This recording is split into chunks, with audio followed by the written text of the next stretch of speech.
This is the OMFL. You can't touch this. And you're in the mix with Kinda Real Name. Here's another OMFL production.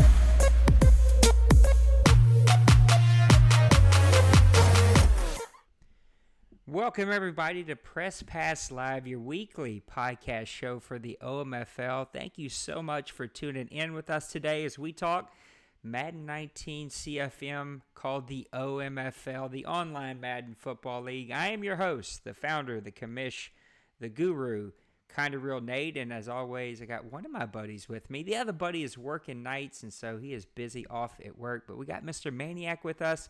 And he is not in Tornado Alley today. Things are clear. Things are good. How are we doing today, Maniac?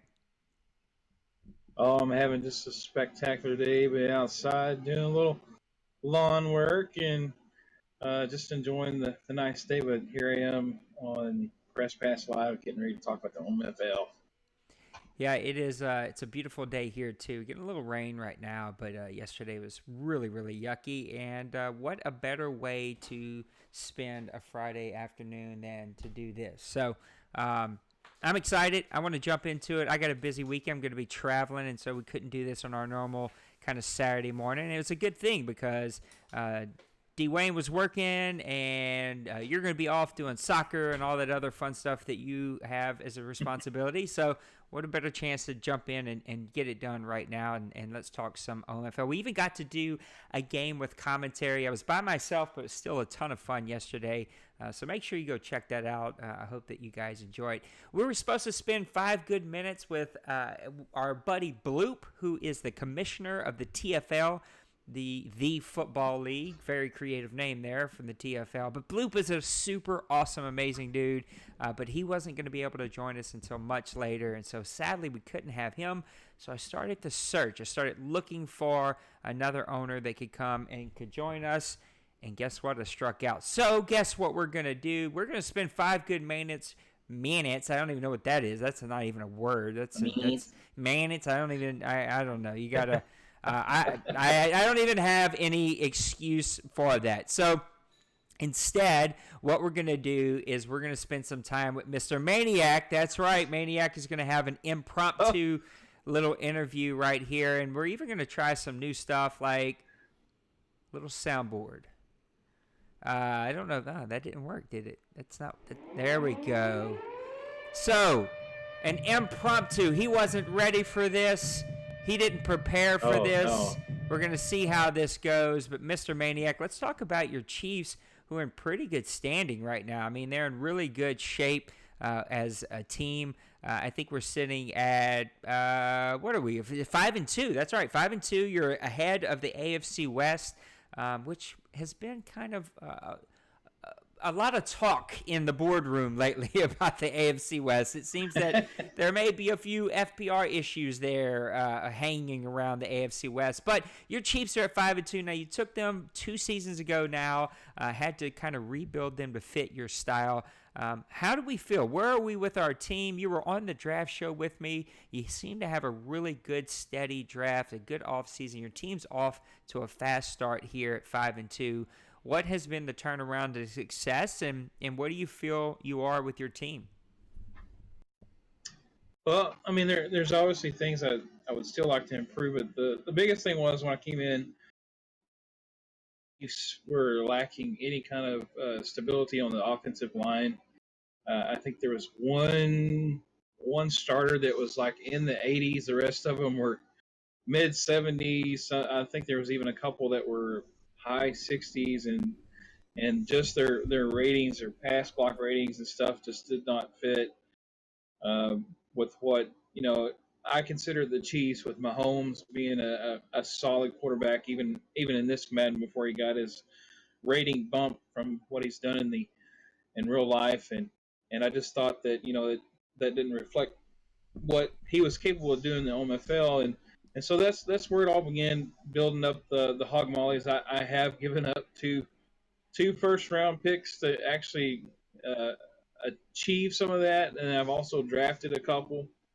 But overall, my offensive line, I've got one guy, my center, that is actually 31 or 32. So he's really my only guy that I'm looking to replace. And if I can keep my line intact as it is now, I've got a rookie that's in the neighborhood of 75, 76 overall that can step in and possibly fill that shoe for next season. But really, with the speed that was already there with Hill, uh, my two big emphasis was the running game and then uh, passing game on offense, getting that offensive line going, and just kind of solidifying and building off of that. And then my defensive line, I wanted to get my defensive line up to snuff, and so far I've done that. I got D-Law, and I got Houston, moved him from. He's kind of lost a step a little bit, but he still fills a good role at the defensive end,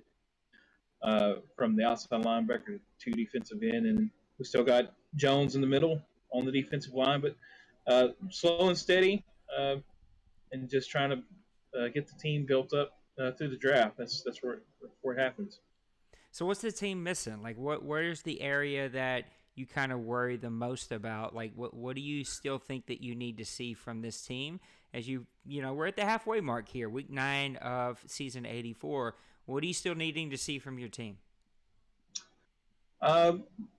Biggest area right now of starter caliber players on my team, the linebackers. I've only got one really good linebacker that kind of fits my style. The other ones are kind of weak, and I've missed out on a couple in free agency, and then with the last two drafts, the way it happened, with me giving up my first round for O-line, well, it just so happened that the draft, all the top linebackers flew off the board within the first 30, 40 something picks of the draft. So I missed out on solidifying that part. So that position is my uh, really weak point of the team.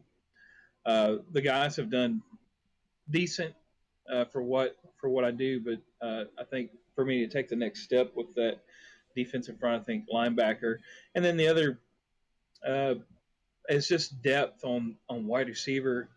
If I take a couple of injuries to my starters, I could be in trouble, and so the injury bug is always lurking around the corner, and it could happen. So fingers crossed. Playoffs? Don't talk about playoffs. So call it right now. Are you in or out of the playoffs? What's this Chiefs team going to do? You put me on the spot, don't you? I mean, you're sitting at 5-2. You got the lead in the AFC. There's no other team that's really pushing you. You've had some big wins. I mean, this should be a pretty easy call for you. The one area that I've struggled with, and I see guys right now, they're putting up 30 something points a game. We got the Raiders putting up 30 points a game. The Broncos putting up 30 points a game. So you can't ever really count those guys out. I know Bill's kind of struggling with the Chargers a little bit, but I just played him this last week, and we ended up going 14-9. I pulled out a 14-9 win. So I mean, you can't ever count Bill out either. But he's kind of battling an uphill battle right now with some of the close losses that he's had. If I can maintain with this juggernaut of a schedule that I've got right now, if I can maintain and get 9 wins, I think I'm in. Yeah, I think that your team is in by far. So 5 good minutes there with Mr. Maniac, a little impromptu interview with our good buddy since we couldn't find anybody else. Now it's time to talk some OMFL football. So let's jump into the games for this past couple of weeks. All right, well, My game of the Oh, I week. forgot. You can't. I thought that you could hear what I'm hearing. Oh man, we're gonna have to figure that out. I was playing a little Monday Night Football theme music there, and so Oh, that you thought I was paused because you couldn't hear it. You see, we're still figuring out some of these new little additions that we're trying to add to the league here. I guess you didn't even hear the playoff cut that I played. Uh, no, I you didn't. I think it's because we're inside the Discord chat. Yeah, you're I going to think. be much more impressed when you go back and watch the stream. We're just adding a little soundboard action, just trying to add some extra things. So let's talk some OMFL football. We're going to talk about our favorite game from week 6, 7, or week 8. Those are the last 3 advances that have taken place since our last show. So give me your favorite game. Tell me the week, tell me the game, and then talk about it. All right, my game of the week is coming from week 7, and we had the Jacksonville Jaguars going up against the, I believe at the time, winless Eagles. I think they got a win in week 8. It may have been week 6, but um, the Eagles have struggled this year, 1-6, and the Jaguars have kind of struggled a little bit as well. But the Eagles have just been really out of a lot of games, and I was looking at this and I thought, this probably should be a game that was walked away with the Jacksonville. And I don't know, it could have been a sim with the way things have went. I think with Brady but if not, this game from the looks was really like just a juggernaut of a game, back and forth, and even if it was CPU playing, I think this this would have been an entertaining game to watch because Watson for Jacksonville was 17 and 29, 206 yards.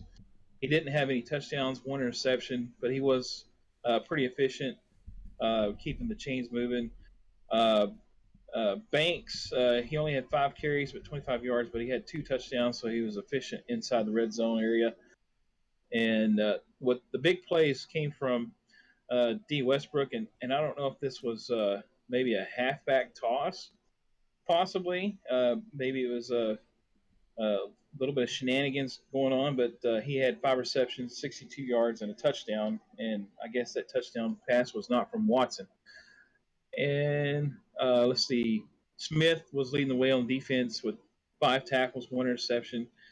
Uh, the Eagles, again, he has struggled a lot with uh, keeping control of the ball. He seems to have a lot of interceptions and fumbles, and just has a hard time just taking care of the ball. It seems like, and it kind of spilled over in this game. And maybe if the CPU was playing it, it kind of stayed true to his struggles that he's had and stuff. But it does. His quarterback Sandstrom was 8 of 19, 152 yards, and threw 3 interceptions. Klein 10 rushes, 77 yards, 1 touchdown, and his receiver not very good. Sturdivant, I believe that's how you say it. 2 receptions, 50 yards, but where he stepped up was in as defensive side of the ball. Defense really stepped up and played a good sided. Uh, kept him in this game. He had 1 fumble, I believe, returned for a touchdown. And he also had 1 interception with Bailey, and so just his defense overall kept him in this game. And it looked like it was kind of a back and forth. Both were evenly matched, both having equal struggles on offense, and it's always kind of a nice change of pace to see the defense kind of help help a team out, win or keep it close, and so that's kind of what happened here in this game. So we'll get to this on the next Press Pass Live. So the next Press Pass Live will not actually be about the league. We may quickly do our favorite game from the weeks or whatever, but the next one that we do, hopefully I can figure out a way to get us all on it if it's at all humanly possible. But we're really going to cover the survey that I sent out to owners that talks about Madden 19, the settings, the things that have really, we're at that time of the year where things have just drawn on people's nerves, right? And so I'm trying to do my part to let owners have a voice to tell us what they'd like to see next. Double Zero and I spent about an hour and a half today, maybe less than that, maybe an hour, just doing some testing on some all Madden slider or all pro sliders. And so, yeah, I'm saying all that to say the biggest complaint in all Madden and with our current slider settings is no sacks and no quarterback pressures. There were 6 sacks this game, right? I hear teams who get frustrated, right? Like one of those teams has some really good defensive ends, and he gets really frustrated that he can't get any pressure, and he just doesn't understand why his superstar defensive ends are being shut down. And I hear that, and I want to acknowledge that that's a problem. But you and I have tested it, right? There's such a fine line there where you go from no pressure at all to 10 sacks a game, right? And so it's such. I just find it funny that guys are saying, I can't get any sacks. There's no sacks. You can't get any quarterback pressure. And yet this game had 6 sacks. It's just the way the cookie kind of crumbles sometimes. I'm going to go with the Week 8 game, Bengals versus Browns. Bengals at 5-3, Browns at 3-4. The Browns come away with a victory, 31-26. That's a really big victory for the Cleveland Browns. Now, there was some complaints about lag in this game. I played the Browns a couple advances ago. I didn't have any lag issues at all. Let me just pause real quick and say, if you're watching us on YouTube, the chat is up. We do have the chat working, so we'd love to see you talk to us and communicate with us as we kind of go through here. People see it on the screen, on the stream here, and then we can also answer or talk back with you as you kind of cover this with you. So the chat is up with this new layout that we have, and we're still driving this little new car that I got here. We're still figuring it out. I realized halfway through Maniac covering his game, I was like, I don't actually have the game on there. I just have Maniac's face because I have all these really cool scenes set up and just trying to be creative, but I'm still learning how to do all of this. This was just a back and forth game. The Browns' struggles have been on offense this entire year, and their defense has been exceptionally well, and that's what the Bengals do really well. So to hold the Bengals under 30 points is a victory for the Browns, but they put up 31 points themselves. That's a really good game from the Browns. Mariota, 28 of 46. Now that I'm looking at this, I'm starting to think maybe this was no, because these guys played. I don't know. I thought they played. Maybe they could have been played, also. And it got to a point where it was like a win for the Browns or something. So because these stats, now that I'm digging at them a little bit closer, I'm like, oh, yeah, there's no way these stats aren't from a real game. There's like 75 plays that took place in this game. But I know that the Browns did come away with the victory. I know that or maybe it was just a straight sim. But either way, that's a big victory for the struggling Browns who need to get over the hump and need to put some things together for their team. And this is a great step in the right direction for them. So, look, kudos to the Browns. I don't care how you picked it up. You picked it up, and as long as you picked up a victory, you picked up a victory. Hopefully, those guys can have a rematch later on in the season. Look, let's just call a spade a spade. Those two dudes don't like each other, and they don't like playing each other, and they don't enjoy each other's games, which I wish wasn't a thing. But it makes for a pretty heated rivalry and some really good games back and forth.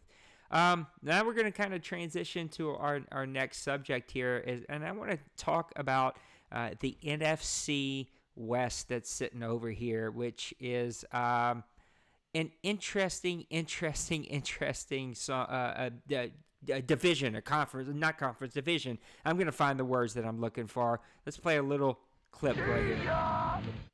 These guys are not very good. We're saying see you to them because this whole division has struggled mightily. And my question that I'm throwing out to you about the NFC East is, what has happened to this division? Now I'm all confused. Now, this is what happens whenever Nate doesn't check out his agenda. I'm not talking about the East. I'm talking about the North. That's the one that we're trying to talk about here. The North, and we've talked a lot about this, right? Oh, my God. That's a great – I should have had a clip ready for that. Like this is the division that we talked about a lot. I'm sorry, I'm a little scatterbrained, man. The family's all kind of like barbecuing and walking in here. My wife's trying to jam food in my face while I'm trying to think and do all this. I'm putting up clips and I'm doing too much, and that's why I'm a little scatterbrained. So for those of you who are watching us for the first time, I'm usually not this scattered, and usually we're doing this on a Saturday morning before everybody's up and at 'em. But these last two shows have been a little abnormal. But anyway, we've talked about the North a lot in the last couple of Press Pass Lives. We talked about the Lions on the last show. If they were for real, the Bears have won this division. The Vikings have been up there. Look, Tim went from the Tennessee Titans over to the Minnesota Vikings, and man, he was rolling in Tennessee. I mean, that was a 9, 10, 11 win team pushing for the playoffs. The Packers can't figure this game out for some reason. The Bears have stopped trying this year. I don't know what's happened there. I know that he's had a lot of like real life stuff going on, but even last year with that real life stuff, he was winning. And my question, the thing I want to help figure out is like, what has happened to this division? What has happened to these heavyweights that we're used to seeing win a lot of games here? And now you're sitting there looking at the three teams below the Lions combined have the same amount of wins as the Lions do. What has happened to the NFC North? Well, I think you simply said it. I think Double No is just he has awoken the beast. The Lions have come out of the jungle and they're on the prowl. I mean, it's amazing to see his points per game or average points. He's averaging 25 points right now and only giving up 15 points. He is 2-0 at home. He's 3-0 in the division, 3-2 on the road. And those road losses, I believe he had was the last one was like 1 point. I want to say, who did he play? Uh, Trying to pull it up here without taking too long. But it was a 1 point game, and he's also playing after he had surgery on his wrist, and I think he missed a couple of field goals. So I mean, he has just come out uh, this season on fire, and if he can get past his wrist thing and stuff, well, look out for Double No because I mean he just uh, I wouldn't want to face him in the playoffs, especially with the type of defense he's had. I know he's had his struggles with Mo. It seems like it's always usually his first round go in the playoffs, and he doesn't make it past him. But um, if if he can maintain this and get 10 wins, win this division, and maybe possibly not have to play Mo because Mo just seems to be like his kryptonite. And if the playoffs fall right, we could be looking at the Lions going deep into the playoffs. Yeah, but what has happened to the rest of the teams? I mean, you have the Bears here, who I think have won that division 2 years in a row. I mean, they're Yep. sitting at 2-5, and they're putting up 15 points a game. They're allowing 23 points a game. The Packers, we've talked about them every single year, waiting for them to turn things around and get things going, and yet. I mean, he's sitting here with 2 wins already. I think it was the last season's show where he was brought up like 6 or 7 times about, oh, he's going to win this division. And I was like, are you guys drunk? Are you day drinking? Like, what's going on over there? And then, you've got the Minnesota Vikings. Tim's sitting here 1 win. He's 1-6. He's allowing 31 points per game. He can't win on the road. He can't win at home. He just can't win. Like, what has happened to the rest of this division? Well, the Bears, I believe in free agency, he lost some guys on offense, um, and I think he went younger with the wide receivers, but those I think in my instance or in my experience looking at his roster, I don't think he has enough speed on the outside for the wide receivers. I think he's got too much possession type receivers, and he's not really stretching the field. So that may be something he needs to look at. And I think it's hurting him on the outside, especially it seems like with this all Madden, and it seems like a lot of the DBs are getting pretty stout and strong. And if those guys are not able to get off the line, if they don't have a good release, uh, that can be a nightmare for you. Trying to wait for a low-rated wide receiver to get open that doesn't have enough speed. Once he gets past to get to that point in the route. Um, with some of these other guys like um, with Priest, um, I thought he had a really solid draft, and maybe um, looking at his roster, he's got a really young roster, except for basically Rodgers. I mean, Rodgers is the old Yeah. man of the roster, And he gave a and lot he of does money have a to him. few. Yeah, yeah, and at this point in the Madden, I probably wouldn't have done that. I would have probably let Rodgers go, but he is a fan of the Packers. He wanted to see Rodgers finish out his career in Madden 19 with the Packers. Uh, but when you dishing out that kind of money to an old guy, and he's not performing up into OMFL standards, especially the top tier players, he's leading, or not leading, but he's in the uh, top 10 in turnovers right now. And he's also, his defense has given up a lot of points. He's given up 28 points a game. That's not even the most in that division, which is insane. And he's putting up 24 points a game. But when you're giving up, you're going to come out on the bottom end of that more than not.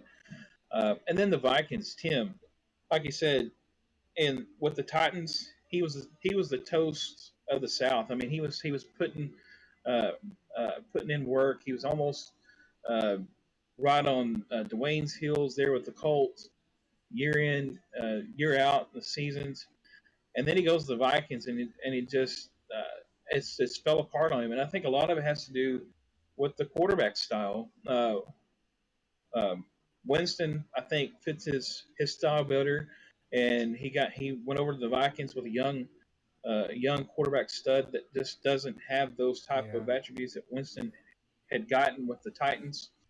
And I think it's caused him to struggle a lot. He's only putting up 18 points a game. He's got Odell Beckham Jr. over there now. He traded for Odell Beckham Jr., giving away a lot of future picks for that. But if you don't have that type of gunslinger in the backfield like that you're used to, that you're comfortable with, you can have guys for days out there to throw it to. If you can't get it to them, it's not going to help. And giving up 31 points a game, that's not going to help anything either. So it's the Lions division all the way. Yeah, I think another problem with the Minnesota Vikings is that when he was over in Tennessee, he had traded with Massimo to get, help me with the running back's name because I know you're a Cowboys fan, Elliott, to get Elliott over Oh, there. Elliott. Yeah, to with him in Tennessee, and he was just killing the league with Elliott. Now in Minnesota, he's got Dalvin Cook, right? And Cook's got a little under 300 yards rushing for the season, is averaging 3.3 yards a carry, where I think if you went right here, we can look at the rushing leaders right here. Yeah, see Ezekiel Elliott. He's number 6 in the league with 640 yards, averaging 5 yards, 5.5 yards a carry. So, like, Cook has half of those yards, half of that average, and that has really put a lot of pressure on the quarterback play, and he's not really seeing any benefit from that. I mean, he and I had some conversations, I think maybe even at the draft show, where he was saying he was going to give one more ride with the quarterback that he had and kind of figure out where to go from there. I will say this next draft is the draft. If you need a quarterback, you can find a really good quarterback without having to trade up or anything. Yeah, Minnesota's a head scratcher for me. Priest, I want to see him win. He just has not put everything together for this Madden. I don't know what's up with the Bears. Of course, we don't get to see Smash a whole lot around here. He's dealing with some home issues, and that has kept him from being super active. But he's getting his games in. He's scheduling. He's doing all the things that are required of him. But it's hard to speak to, like, why this team is really struggling. And I'm going to call it now. I think that you could see a sub 500 team or a 500 team come out of this division. And I'm going to say I think it's going to be a sub 500 team. I think that these guys will beat up on one another. Detroit's going to come out on top within the division. But if you stack these divisions up, right, or are you taking the North over the West? No. Right? Are you taking the No. North over the South? I'm not. All right, are you going to take the Bears over the Redskins? Are you going to take the Packers over the Giants? Maybe the Vikings over the Eagles. Maybe you're going to take that one, but like they just don't stack up to the rest of the divisions here. And look, I'm pulling Double Zero's my dude, and I'm pulling for him. But until he proves to me that he can stay out of his own way, I just have some real concerns about is he going to be able to put all of this together and actually win this division. So, yeah, that's a look at what's up with the NFC North, as Maniac so eloquently said. Winter is coming. I have never seen one of those shows. I get it. I read social media. I get everyone loves it. I don't have any interest in watching that, but I think it's a really great line. So kudos to Mr. Maniac for that. Now we're going to introduce a new segment. This is something that we've actually never done before. I'm going to pull up our power rankings really quick, and I'm going to kind of see if I can reverse them and see if it'll go worst to first. I don't think it's going to let me, but we'll just go here to the bottom here. I'm just going to rattle off our sub 500 teams. You got the Houston Texans, the Minnesota Vikings. Houston Texans are 1-7, Vikings at 1-6, the Bills at 1-6, the Eagles at 1-6, the Carolina Panthers, which is a big shocker to me, 2-6.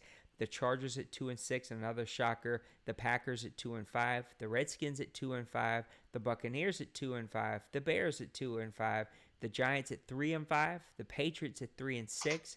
And then you got the Jaguars, 49ers, Raiders all sitting at 4-4.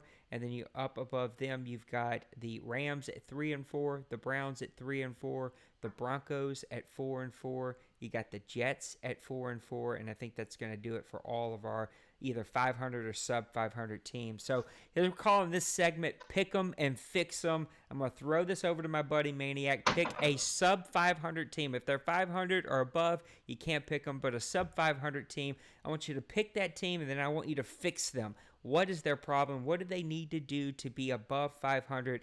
Pick them and fix them. Go.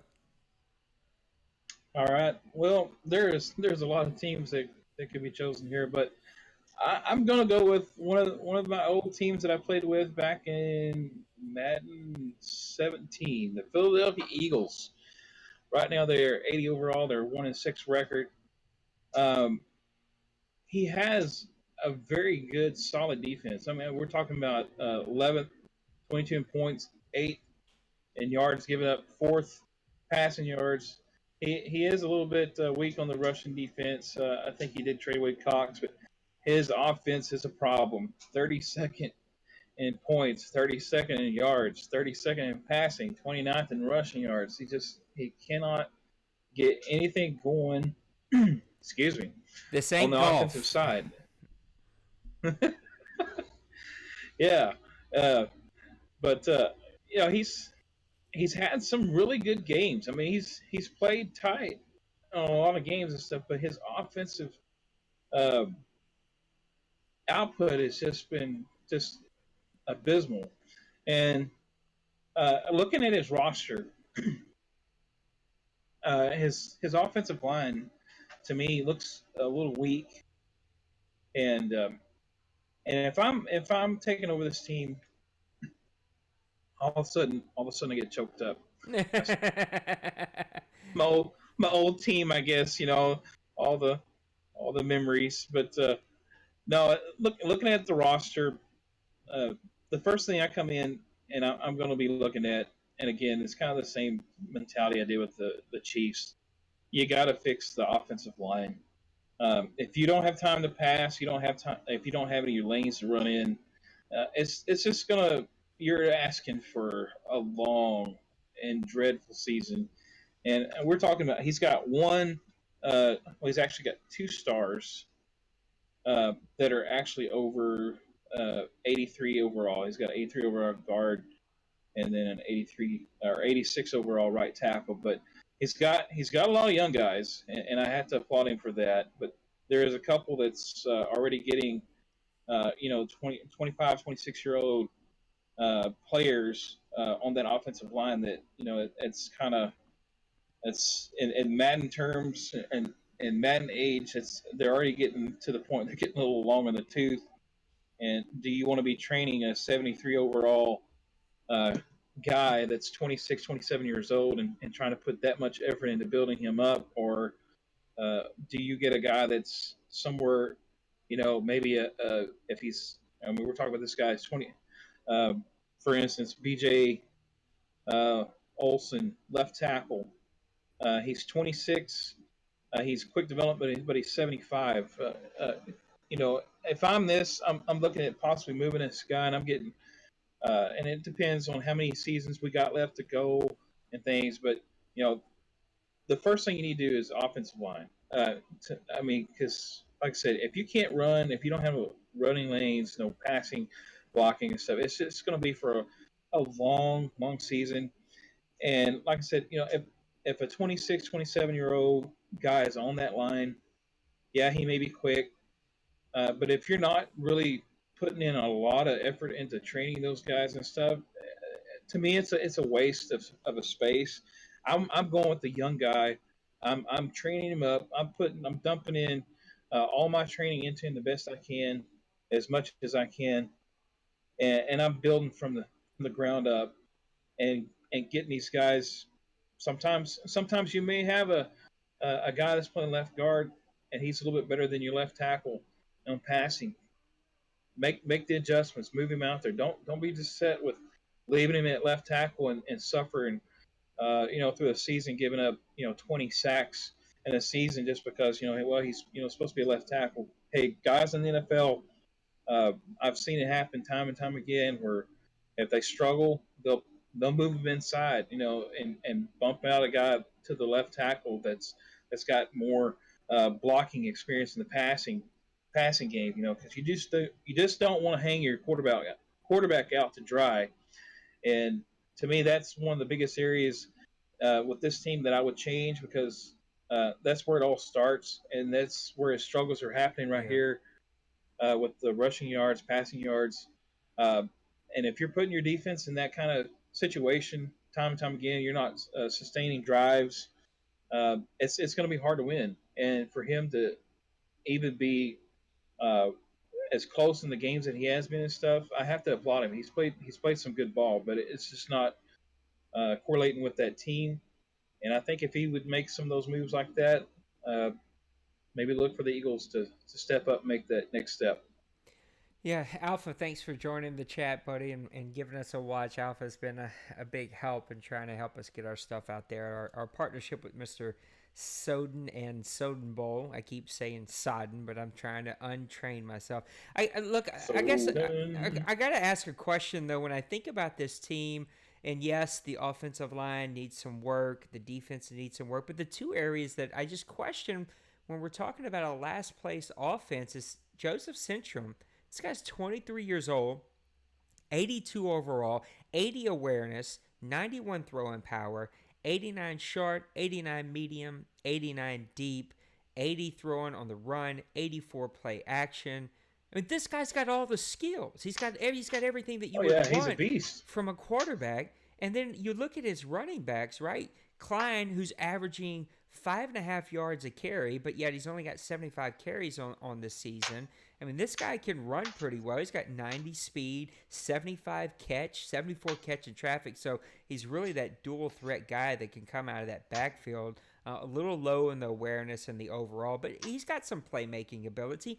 And then worst case, you have Bell sitting back there that you went out and traded for. Or did he get rid of Bell? I guess he got rid of Bell. He had Bell, and then that's right. He traded him over to Tennessee. But you still got some playmakers there. You got Barnes there at running back, that big, like, horse of a running back. Only 83 speed and 84 acceleration. But he's just a big, big monster. 82 overall, 74 awareness. I mean, just like a big guy that can just hard to bring down.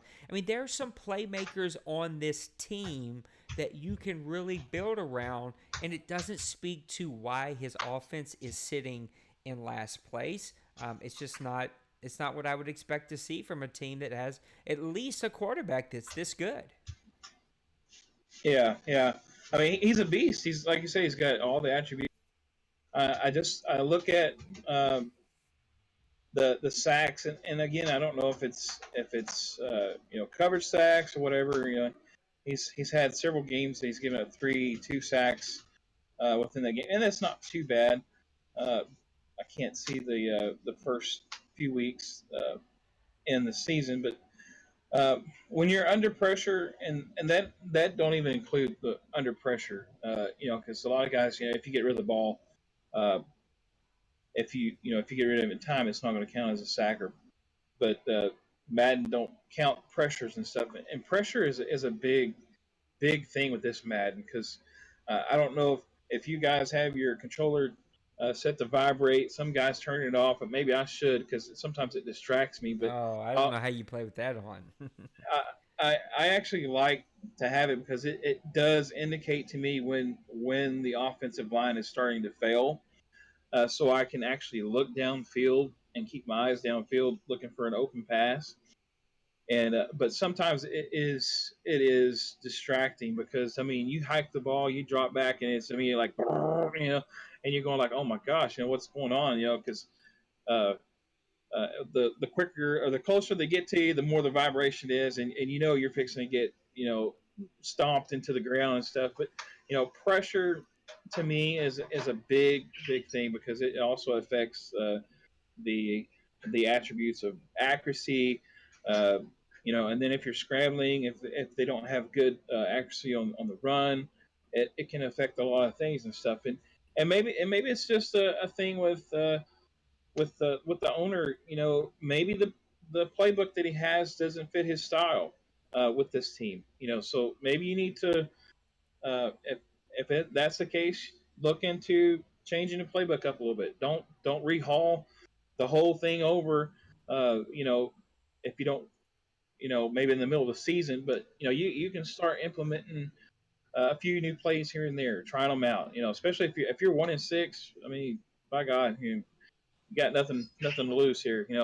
Start putting some lab time in and trying new things and stuff because obviously the same thing is not working. But for me, I think it all goes back down to the offensive line of this team. I think he's under a lot of pressure. I think he's uh, just facing a lot of uh, sacks, or he's trying to get rid of the ball before throwing picks. And we see he's got 4 picks versus Green Bay, 3 picks versus Tampa, 3 picks versus Jacksonville, 2 picks versus Detroit. So that may be the indicator here that he's just under a lot of duress, getting rid of the ball before the guy gets into the open slot window, and just making the mistake, and it's hurting him all around. Yep. Uh, let's talk about my team. Let's talk about the Houston Texans. This is going to be my pick 'em and fix 'em. Maniac a couple of seasons ago, unfortunately, was kind of forced to go over to the Houston Texans. He actually outlaw. Who did I say?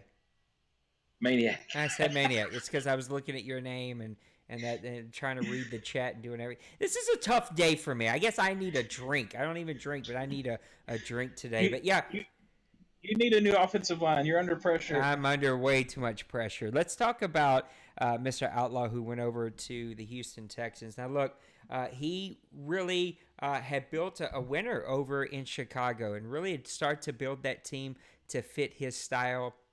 I know a lot of people have taken Outlaw under his wings. Look, when Outlaw kind of makes up his mind that he needs to make a trade or needs to trade up or he needs to do this or do that, I mean, he doesn't quit until he makes it happen. We all have seen both him and Mr.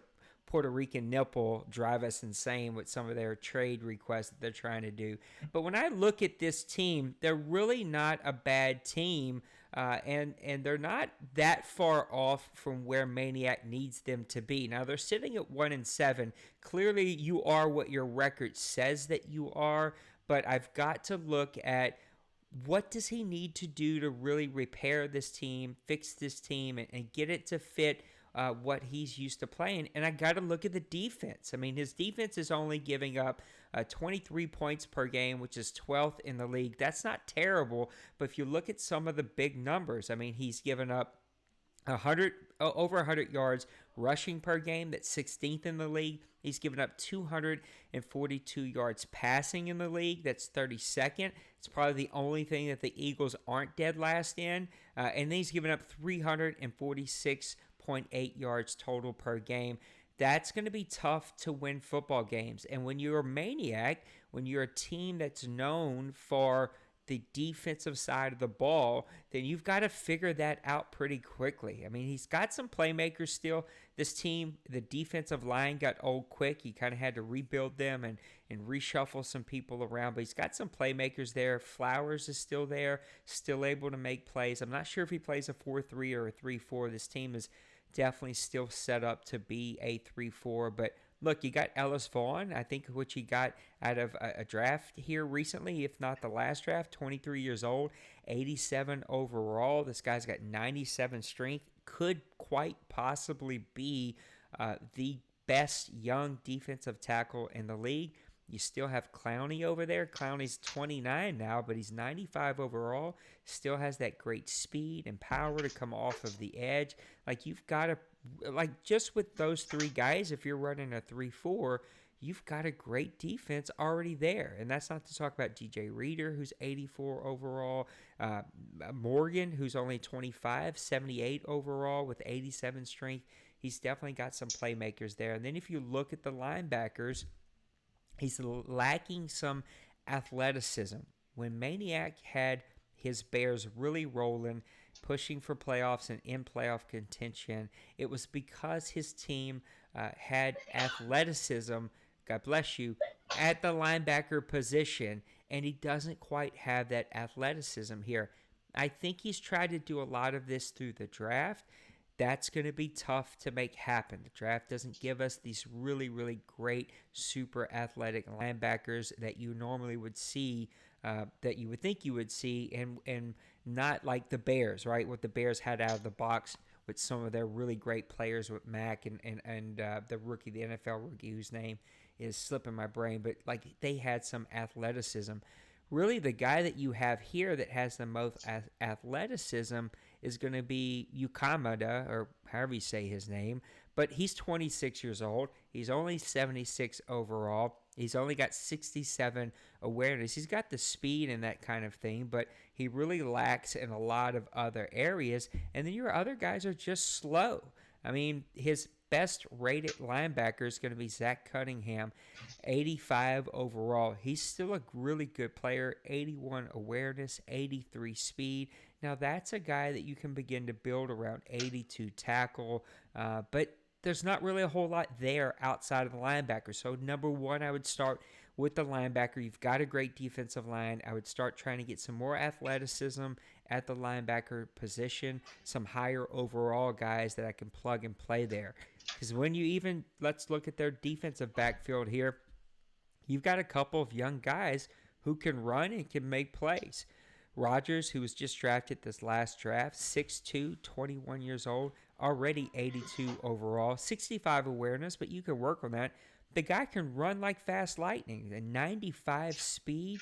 He's got 69 catch, 82 zone, 88 man coverage. On the other side of the ball, you got Justin Reed. He's only 25 years old, 81 overall, 75 awareness, 93 speed. He's got the really great catching abilities at 67, 81 man, 87 zone. So both of those guys really play off of one another really, really well. And then who's your nickelback? Oh, just a 22-year-old Andrew Lowe, who's got 77 overall. You even got Curse back there at 76 overall. These guys can all run. Lowe is 93 speed.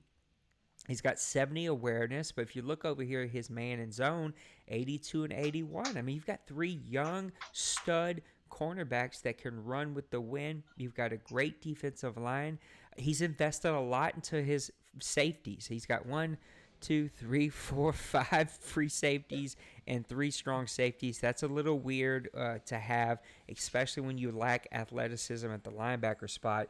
I would get rid of some of those safeties. I wouldn't have drafted some of those safeties. I would have really invested that into the linebacker position. I mean, look, you got Jorge Carpenter over there. He's 92 speed, 84 awareness, 92 overall. I mean, that guy can really, really play at strong safety. And then you still got Monte Reynolds over here. He's 75 overall at free safety. Or even if you went Lennon, I'm not sure who he starts there, but both of these guys can run. Both of these guys can make plays.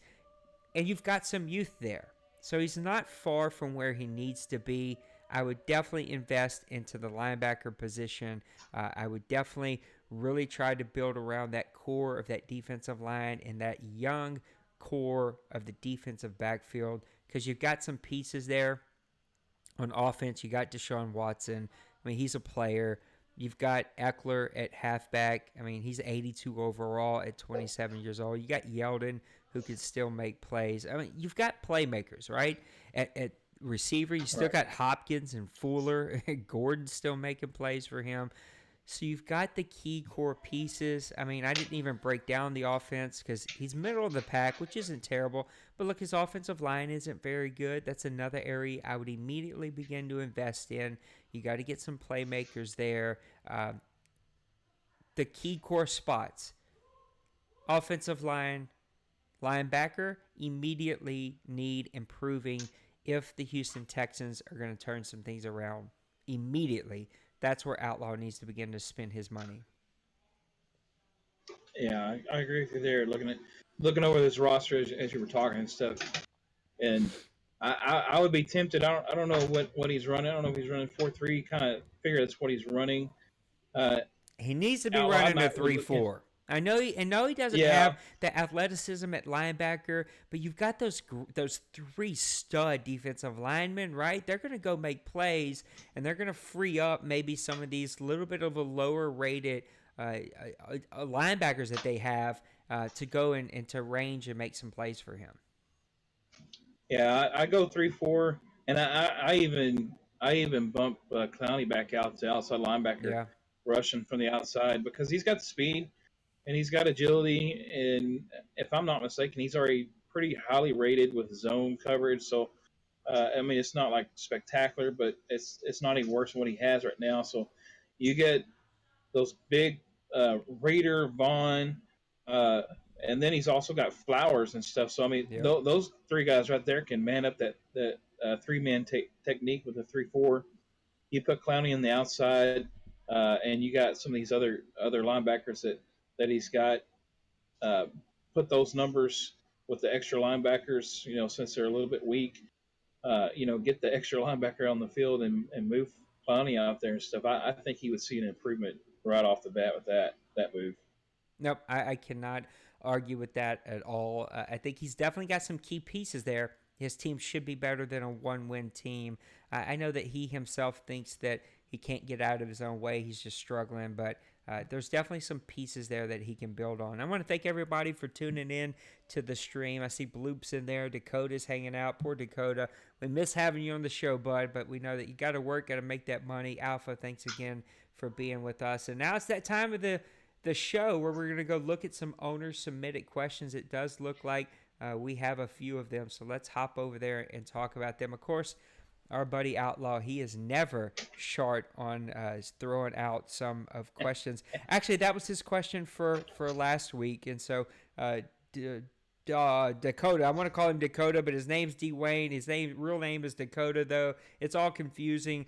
Dwayne and I actually talked about that last week when we talked about what kind of content. And speaking of content, there are rumors, possible rumors, that we might see some of the great Maniac content start coming back around. Mm-hmm.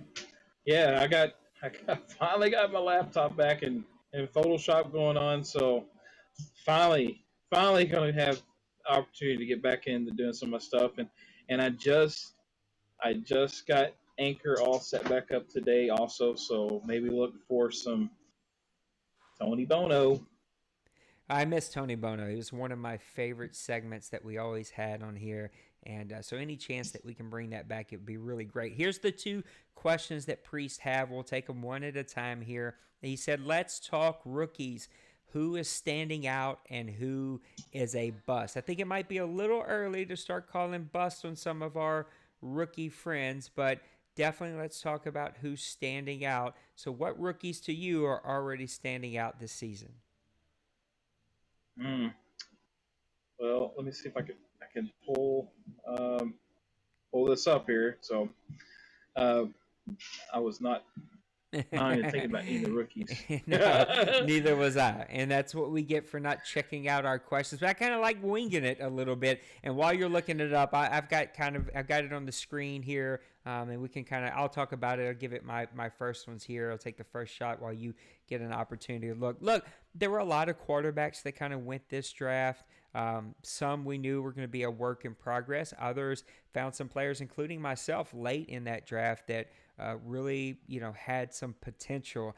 I think that there's kind of two positions that you see, at least in rookies, kids really shine. That's running back and receiver. That's where a lot of the rookie award winners have come from. That's where we're going to see a lot of the sexy plays. They're going to come from those rookie running backs, those rookie receivers. And so far this season, we're seeing that with Geno Lawton over at Pittsburgh. I mean, he's already over 1,000 yards, and we're only halfway through the season. That guy's having a monster season over there for the Pittsburgh Steelers. You've got a couple of guys not playing too bad for their teams at quarterback. I mean, you've got Brewer for Oakland, who's at 1,300 yards. You got Decker. Now, we're not looking at all of their stats, but he's at 1,591 yards. Nothing like super great, but not too bad. Really, the one that sticks out the most is going to be Lawton. And then when you look over at the receivers, probably why Green Bay was asking about that, of course, he's got by far the best receiver, Ryan Rea, who's got 574 yards receiving already. Playing really good for the Green Bay Packers, but it's only kind of equal 2 wins, whereas the Steelers have really turned things around. I forget exactly where they are, but I know they're right at that 500 mark, and so they're really progressing in the right direction, and that's going to be really built around Lawton. If you look over quickly at the defensive side, I mean, you've got a couple guys who've gotten after the quarterback. You got 2 sacks each coming from Hamlin and from Miami, and then Blacksock coming from the New England Patriots. And then you got a bunch of guys at 4 sacks each. Look at the interception leaders. You got New England leading with the top 2 guys in both Todd and Armstrong, 4 and 3 respectively. Oakland, New Orleans, and the Eagles have a couple guys that are right up there. Look, my guy, Patrick Fisher, I've just started to really give him some opportunities to make plays. I mean, he's a playmaker. I know he's not up there in tackles. He is up there in interceptions, but I look for, by the end of the season, that guy's going to be pretty up there in all of these categories here. And then Kevin Armstrong, again, he's leading in interceptions for or second place in interceptions for New England with 3, but he's also thrown in 33 tackles. He's kind of all over the field. You could say the same about Savage with the Eagles. He's got 29 tackles, also 2 interceptions. So a couple of guys really standing out. I'm not going to say anyone's a bust. I will say that there were some cornerbacks that went really high this past draft, and you don't see them on this list. So I definitely think that there's some growth and progress. Most of that growth is going to come around the quarterback position, just because it takes a while for those positions to really add up. Yeah, I don't really see, like you said, any buzz per se. I will say that I'm impressed with the rookie quarterback in New York with the Jets, Decker, and he's put up a pretty solid season. And I don't know if he's actually decided to go ahead and go with the rookie as starter, and it kind of looks like he has. But he's been putting up some phenomenal numbers and stuff. So he's somebody that has really kind of caught my eye looking through the stats. And then of course, like you said, you can't uh, go without saying the Geno Lawton from Pittsburgh, or like you said, already over 1,000 yards rushing, and he's putting up some good numbers. Uh, a good kind of role player, I would say, is this Poindexter kid for the Raiders. He's really had a decent season. I don't know if he's actually the feature of his backfield or not, but he's already put up 14 touchdowns on the season. So he's a touchdown machine in the red zone. He's not really carrying the full load for the team game in game out, but down near the red zone, 14 touchdowns already midway through the season. That's not a bad stat either for uh, a a guy that's just coming in as a role player and stuff. So, but there is a lot of decent guys that came out this draft, and again, it was, if I remember right, it was really heavy in the middle linebacker area, and but to see some of these guys like that, it's going to be interesting to see who actually does at the end of the season kind of fail expectations. Uh, going in. Uh, Going into the end part of the season and stuff, because I know like with me personally and stuff, I took a center was my first choice in the second round and stuff, and he's actually played pretty solid. I've been bringing him in just to get him some experience and stuff, but he wasn't the plug and play starter that I was envisioning, and so again, it all depends on how the coaches, the owners view how those guys are playing for them and stuff. But that's just all part of the OMFL, though. That's good to see.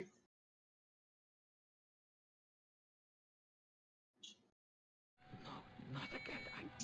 Why does it say pepper jam when there is no pepper jam? I swear to God, one of these days, I just kick this piece of shit out the window. You and me both, man. Oh, now we're here. Thing is Well, lucky that's I'm what not happened. See, I was trying to be muted so you didn't hear a bunch of background. I'm gonna get this figured out. I'm telling you, I'm gonna get all of this figured out. I was playing a clip that didn't work. The clip was too long. It just all kinds of madness is taking place over here. So Priest also had a part two. He wanted to talk about players, veterans, like who is shining, who's having a really great season, and maybe who should have retired. I think it's going to be hard to say who should have retired. I think if you want to find somebody that should have retired, maybe go check out the Colts roster. He likes to pile a bunch of guys that should have retired a long time ago on that roster. Outside of that, I don't really know of anybody that should retire. But when you think about who are the guys who are having really, really good seasons. Look, I just finished watching this kid. Joey Martin is a monster of a man over for Seattle. We know that. He's won a lot of awards here. He's been one of the top running backs in our league, and he is just proving it once again. He is just a monster of a man. He's very hard to bring down. And then I know this is going to make Priest happy, but I got to talk about P.I. Ramsey. Ramsey was, I think, drafted 2 seasons ago, high, like top 3 middle linebacker that was picked. Just a stud of a player. Look, he's leading his team in tackles with 35 tackles. He's kind of flying all over the field. He's got some interceptions, a couple of sacks, really making a lot of plays for that team. And so those are the 2 guys that really stick out. Look, there are a lot of other guys that are having great seasons. Dallas's defensive line is playing superb. You could talk about Morris Atkins, who's just tearing it up for New England. But those teams are kind of struggling. And so the guy that I look to that's really helping his team now, big game that he dropped yesterday, the live commentary game against the 49ers. But Seattle Seahawks are up there at the top of the NFC, and that's a lot because of Joey Martin and what he brings. I think in this past game, Joey had like 19 or 20 carries for like 150 yards, just like something crazy. He's just running all over that San Francisco 49ers defense, and it really has been a tell of the tape this entire season. Who are the veterans that are really sticking out to you? Well, I'm going to take the not so nice route here. I'm going to tell Priest the person who should have retired is your quarterback, Aaron Rodgers. Like, why on earth is the old man that's like 37, 38 years old signing a 3-year deal? He robbed you. He robbed you $31 million for a 91 overall quarterback. And he's not even really helping your team a whole lot from what I can see. He's kind of failed at really leading any kind of stats. Let's see, let's pull up his stats here. Of course, like I said, I just got my computer back, so I'm getting back in the swing of things. He's got 11 touchdown passes. He's taken 18 sacks, 15 interceptions, and fantasy points. He's only produced 72 fantasy points. It's man, you could plug in a 69 overall quarterback and get that kind of production from him and stuff. So I think it's just a waste of your money, your your cap space there. You can use that towards improving some other parts of your team and stuff. So again, like I said, I'm taking the not so nice route and saying Aaron Rodgers, take your cut, get out of the league. Sayonara, take your double check with you. He's taking a whole lot of money from them, but who's the veteran that's really sticking out? Who's having a really great season in your opinion? Uh, I, there's several guys that are really uh, having solid seasons. I mean, you look at guys like Babineau for Denver. He's putting up for just phenomenal numbers uh, for the quarterback and stuff. And then Joey Martin, uh, I think he's probably going to maybe even kill the rushing touchdown record, I think, which he may hold if he keeps on this pace and doesn't get injured. Uh, but I will say the one that has impressed me so far is the wide receiver Atkins from uh, the Patriots. I think this is his fifth year in the league. He's not really ever led much of anything before with the other owners, and even last season, I think he had a decent season. But right now, he is leading with 48 receptions. I don't know if he's actually leading the receptions, but he has the yardage leader right now of 1,012 yards. He's also got 5 touchdowns, so he's really uh, been a staple for that resurgence with the Patriots. I know he's not got to the next step yet. I think he's sub par 500 right now, but he has made steps, and you can see the improvements. I don't know if he's made a change at quarterback from last season, but to see a guy like Atkins really step up and actually leading in the yardage and stuff right now in the league, that's a good sign for him and the Patriots. Yeah, we didn't even talk about Dallas Cowboys Vander Esch, who's leading the league in interceptions. He's what is he seventh in the league in tackles. He's just kind of making a lot of plays there for the Dallas Cowboys, and it's shown because that team has been very far in the lead for their division. They've really owned that division, and so we'll just kind of see. And I think I just find it funny that Priest is the guy who's been known. Look, Priest and Dakota are the guys who love to go after those, veteran guys, and Priest gives all of this money to his quarterback, but asks the question, who should have retired? And the guy was like, well, probably your guy. Or the guy that you're asking about probably should have retired. So it's just hey, that's how the cookie crumbles. Yeah, that's how it goes sometimes. So let's put a bow on the show again. Thanks, everybody. Lots of people in the chat. Soden Bowl showed up. Loop's in there. Dakota's having a good time. Another guy from the Soden Bowl's in there, Mr. Al. I think it's Ferreira, but I could be totally wrong on that. I'm terrible with names, as you guys know. Thank Just all call him of Ferrari. you guys. Yeah, that's what pops up in my mind. Don't feed into Massimo. Y'all stop. Well, trust me, Massimo is all about Massimo. He is. That's why he has a gun. Because he's a cop, so he can kind of do whatever he wants. But thank all of you guys for being in here and being a part of the show.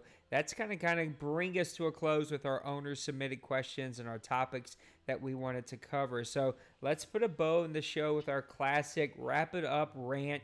Give me anything that you want to talk about. This is your 2 minutes, your soapbox time to rant about whatever is on your mind. Well, it never fails whenever I'm just in the heat of the moment. Well, I got a bunch of rant about, and then when you give me opportunity to rant about, I can't figure out what I want to rant. So, um, really, I think we would like to see. I know we've been talking in the chat, and I think a lot of guys are having struggles with the FPR thing a little bit right now. I think you said some 18 videos to watch. Oh my goodness, have mercy, guys! Come on, act like you've been here before, and it's by far the worst. Yeah, and that's not good, and we should be trying. Yeah, the game has its flaws, and yes, I am one that will say that the game has truly been aggravating, to say the least, for me.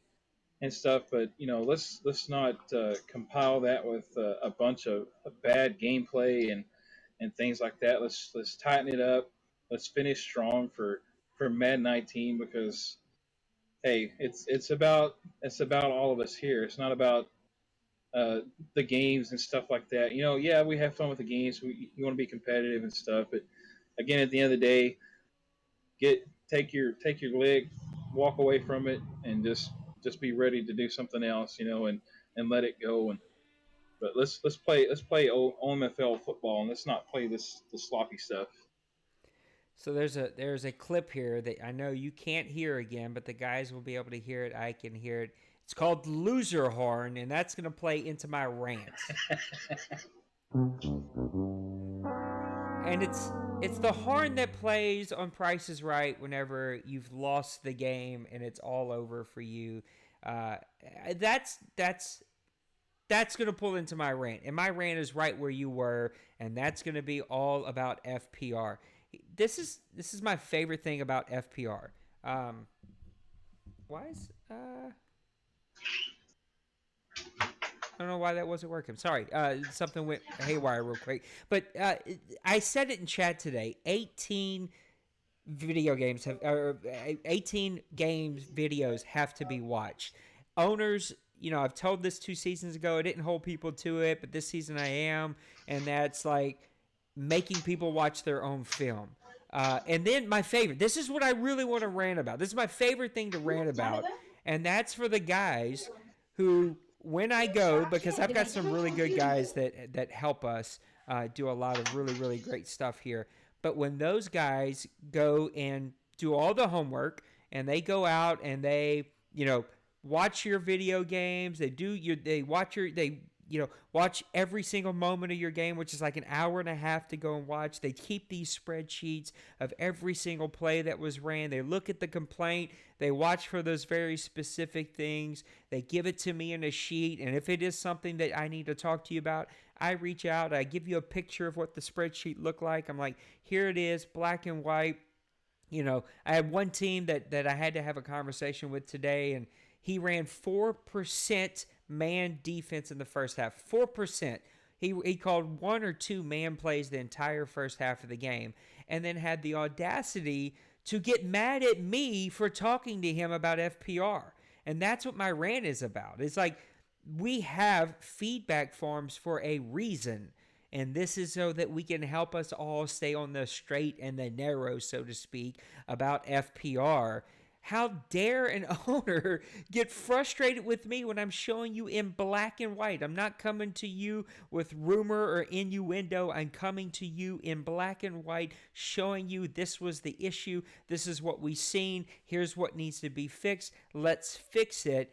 And it's just mind-blowing to me how people get defensive and angry about it. And then, like, as a commissioner, all the commissioners, you've been there before, right? Like, you feel like you got to now walk on eggshells waiting for the next owner to explode because they caused the issue. Like, there's this audio clip in Madden that says when they throw a flag, he's like, people, I forget exactly how he says it, but he's like, players complain about throwing the flag on me, and the ref always used to tell us, well, I don't want to throw the flag on you, but you did it. Well, dang it, OMFL owners, I feel the same way about you. Like, I got better things to do with my day than watch an hour and a half video game. I got better things to do with my day than argue with grown men about FPR. I'm coming to you because I have to come to you. I have to have this conversation. I wish that I could find somebody in this league that would come do FPR for me, and I'd never have to be involved, and I could just sit here and be the guy that everybody likes because I produce content. But unfortunately, that's not where we are, and that's not what I get to do, and I have to talk to people about FPR issues, and I'm always really nice about it. And so I'm ranting because I've got to have these non-fun conversations with people who get really, really defensive, and then make their problem your problem, like you have done something to cause it.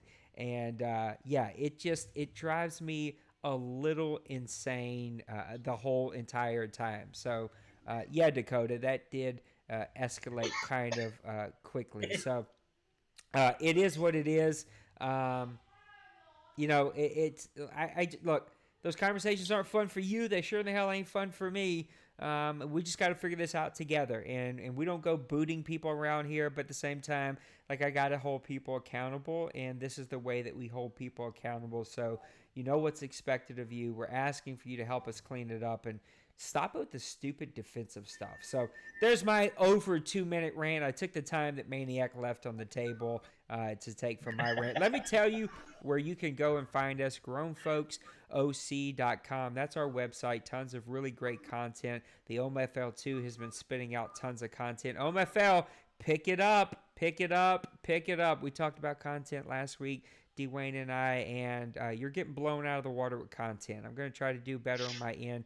We put out a hot seat just the other day. I've got another hot seat already in my pocket, and I'm going to try to produce maybe 1 or 2 more this weekend just to have a couple in my pocket. Look, I push all the time. The GFW, they're not super active in the big community chat. Hell, they're not active in our GFW chat, but they produce some really great content. The 2K WWE game, I was telling somebody this today, is one of the top 2 games I've ever played. I mean, this game is spectacular.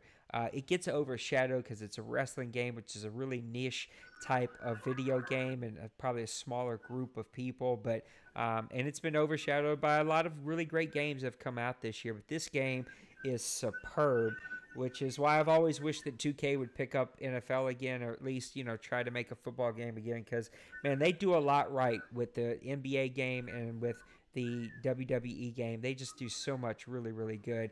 Go check out our content, watch the shows, leave a comment. We just would really appreciate it. Grown Folks OC on Twitter. You go give us a subscribe and a follow. We're up to 799 followers, so we're getting close to that 1,000 mark. Not ready to make a push for the 1,000 yet, but as we get a little closer, we'll be making a push for that. And then, of course, you can go find us on YouTube, Grown Folks Online Community. I think we're almost at the 300 mark. Would love to get over 300. Maybe even we'll do another giveaway here pretty soon to see if we can't get us up over 300. I know at least when the new Madden drops, we'll do a launch party. We'll do all kinds of fun stuff if I'm able to get my hands on a code. And we'll do like we did this past year, which was a ton of fun. I know Maniac had it early. Some other people had it early. We played some games. I took the day off. I take the day off on Madden release, and we sit here and do a 24-hour stream. It's a ton of fun. Yeah, definitely a sick day. So we'll get over 300 there. But get us a subscribe. We'll subscribe to you right back. On Twitch, twitch.tv/grownfolksoc. You can follow us on all those platforms. Tons of videos, tons of content. I try to be on mic every time I stream. I'm going to do a better job of when I'm starting a stream, kind of announcing it. We do a ton of PUBG. Even had some PUBG that we streamed a little earlier today. Some Red Dead, some Madden test things, some Madden CFM games, just tons and tons of stuff. So go give us follows and subscribes, and we'll give it right back to you and just try to help. And speaking of helping, let's talk about our partners. Of course, we couldn't do any of what we do with our CFM if it weren't for Daddy Leagues. If you are a CFM owner and you do not have a Daddy Leagues page, then shame on you. You're not doing it right. It is worth the very small amount of money that you pay. DaddyLeagues.com. Go and get your pages today. Our other buddy over at League Crawler, Mr. Matt, one of my favorite guys that I've met in the CFM community. He does such an outstanding job with the League Crawler website, leaguecrawler.com. You should have your league registered on this website. You should have your owners registered on this website. You can leave ratings. You can leave, I can quickly show you can leave ratings on players. You can leave ratings on leagues. You can leave comments on all leagues and players. It's just a great place for you to go do recruiting. We post there every single time that we advance. We're big supporters of what they do. It automatically posts onto Twitter. You can retweet his stuff from Twitter. It's just really, really great. You're seeing some shots from our OMFL page right now. LeagueCrawler.com. You need to go there today. You need to register. And if you're part of the OMFL, I'm pushing you, go register and give us some ratings for the OMFL. You give us some star ratings up to 5 stars. we'd appreciate you helping give us some ratings. Let's talk about our buddies who are here on the stream with us, the Soul Bowl guys over from the Xbox platform.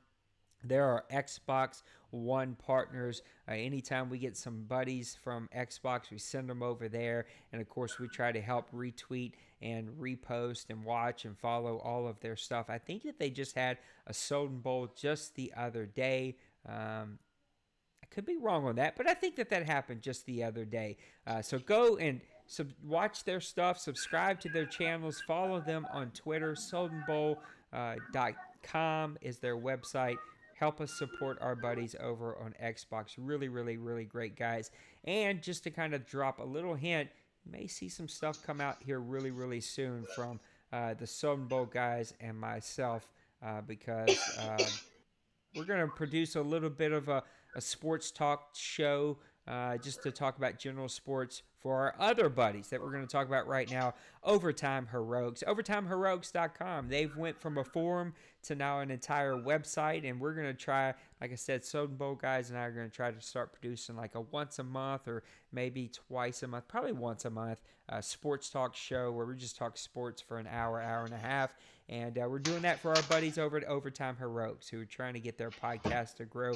They've looked to us and to other leagues to help them grow their gaming section of their forum. So help us out. Go subscribe. Give them some follows. Go talk on their chats, their forums, talk sports. There's everything and anything that you could ever want or ask for. Podcast sections, gaming sections, professional gaming sections, baseball, basketball, hockey, football. It's all broken down. It's all right here. Make sure that you go and support what our friends over at Overtime Heroics are doing because it's really, really, really great stuff. So that's all of our partners. That's all of our websites, and that's going to bring us to an end of our show here. It has been a pleasure, man. There's been a lot of action going on here in the chat. I haven't been able to keep up with it all. Oh, yeah. But guys are in there talking, and I love it. We'll only get better and better and better as we continue to do this. And so hang in there with us, all right? Give us some opportunities to get better at this, and I think that you'll enjoy it. So for all of the leadership here in the OMFL and the Grown Folks Online community, thank you so much for tuning in to our stream. For Mr. Maniac, Mr. D. Wayne, who's working hard. As you can see, he's chatting up in the chat like he's got nothing to do at work, but he's over at work working hard right now. Thank you guys for tuning in to the show. Have a great week, a blessed Easter weekend this weekend. Stay safe out there. Enjoy some time with your friends and family, and just have a really, really great week until next time. God bless you. Peace. Later.